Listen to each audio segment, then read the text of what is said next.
আমি প্রথম প্রশ্নটা রঞ্জনবাবু আপনাকেই করব, কারণ আমি এতক্ষণ ধরে যে প্রশ্নগুলো করলাম আমার একটাই প্রশ্ন, সত্যি সত্যি কি গণ ইস্তফার মাধ্যমে সমস্যার সমাধান হবে বলে আপনি মনে করছেন ব্যক্তিগতভাবে? দিনে দুবার ব্যবহার করো স্টপেজ ক্রিম আর নিজেকে রাখো এভারগ্রিন। কেয়াশের আরোমা থেরাপি স্টপেজ ক্রিম, আর খুঁজে পাও নতুন আমিকে।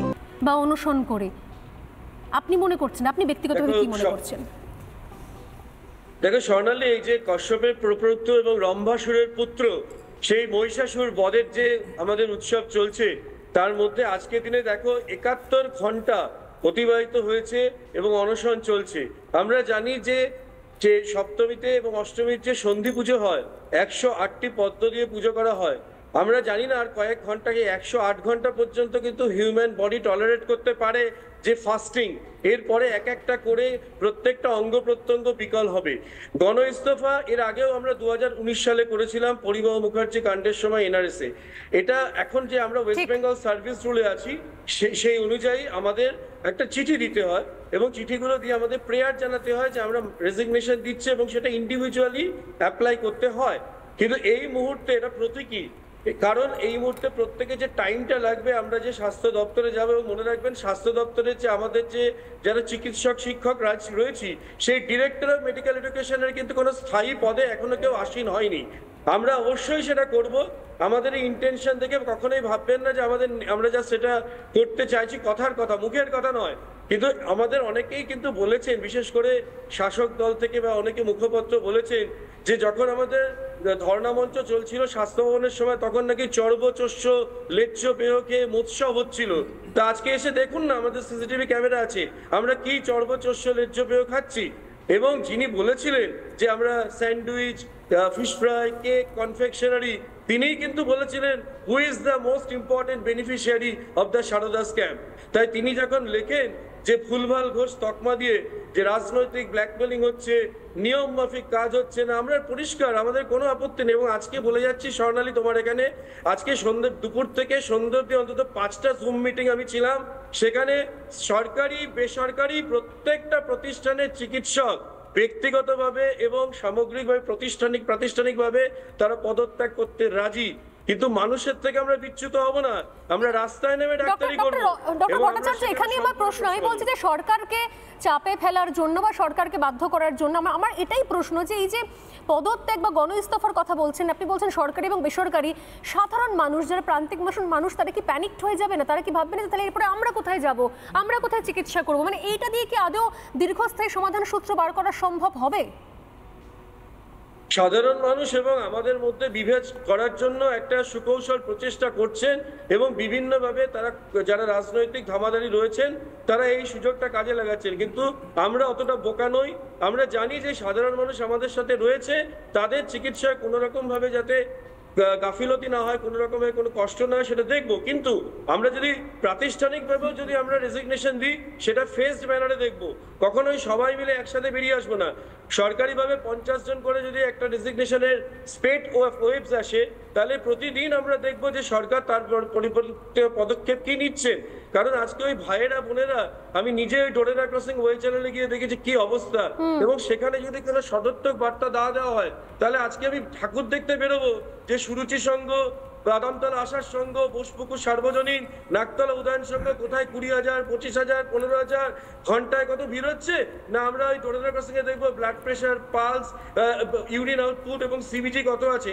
এই মুহূর্তে যারা আবার সোশ্যাল মিডিয়াতে লিখেছে ইনকামিং বন্ধ হলে আউটগোয়িং এর দরকার কি, বায়ো টয়লেট বসানোর দরকার কি, এই অর্বাচীনদের বলি তারা তো জীবন বিজ্ঞানটা একদম তাই বায়ো টয়লেটের কি দরকার। আমিও দেখেছি সোশ্যাল মিডিয়া পোস্ট, অত্যন্ত ঘৃণ্য, লজ্জাজনক, এবং সবচেয়ে বড় কথা আপনি বলছেন, নাম না করে বলছেন কুণাল ঘোষের কথা বা আরো অনেকের কথা, যারা স্যান্ডউইচ খাওয়া থেকে ইনপুট আউটপুট কি হবে যদি নাই খাই তাহলে বায়ো টয়লেটের দরকার কি হবে।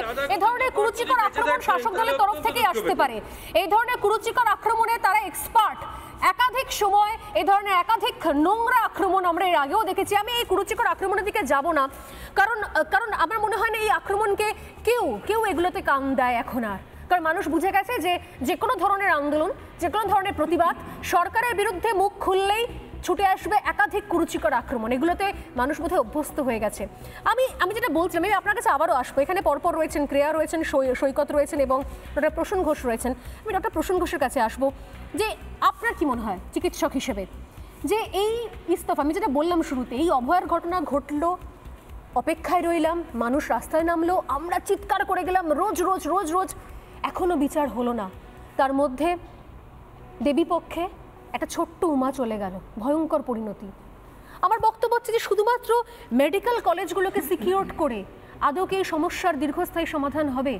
জায়গায় জায়গায় পুলিশ ফাঁড়ি, থানা, তাদের যে ভূমিকা, এই ধরনের আজ উমা, কাল লক্ষ্মী, পরশু সরস্বতী, সমস্ত মায়ের কোল যে সিকিউর থাকবে তার নিশ্চয়তা কোথায়? গণ ইস্তফা কি সত্যি দীর্ঘস্থায়ী সমাধান সূত্রে দেবে? আপনি চিকিৎসক হিসেবে কি মনে করেন? ম্যাডাম, সবার আগে আপনাকে একটা কথা বলি। আপনি একটা কথা তুলেছিলেন একটু আগে যে আজ এতদিন পরে, 58 দিন পরে এমন একটা জিনিস বেরোলো যার জন্য এই সমস্ত লড়াই। কি বেরোলো না? সিবিআই এর চার্জশিট। এটা একটা অদ্ভুতভাবে এমন একটা চার্জশিট করা হলো। সেই চার্জশিটে আমি আপনাকে প্রথম দিন থেকে বলছিলাম যে অনেকে আমায় প্রশ্ন করেছিল যে কেন কলকাতা পুলিশ বা পশ্চিমবাংলা পুলিশের ওপরে ভরসা রাখি। আমি হয়তো ব্যক্তিগতভাবে অসম্ভব ভরসা রাখি, অনেকে আমাকে ক্রস করেছিল। কিন্তু প্রশ্ন হচ্ছে সিবিআই যে চার্জশিট দিল এত গবেষণা করার পরে, সেখানে সেই একটা লোকের নাম, তাহলে হাজার হাজার লোক প্রশ্ন করেছিল যে একটা লোকের মাধ্যমে এই ঘৃণ্য কাজ কোনোদিন হতে পারে না।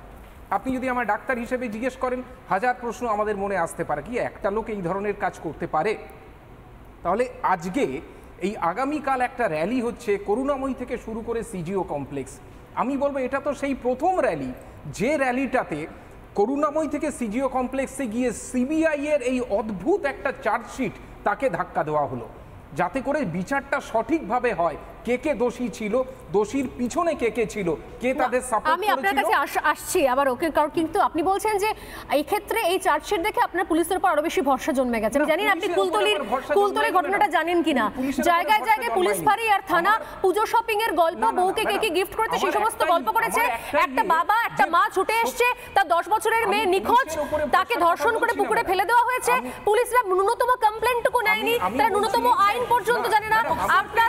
আপনার মনে হচ্ছে যে পুলিশ দারুণ কাজ করেছে? আপনার এটা মনে হচ্ছে না যে পুলিশ তথ্য প্রমাণ সুন্দরভাবে নিপুণভাবে লোপাট করে দিয়েছে? এটা আপনার মনে হচ্ছে না?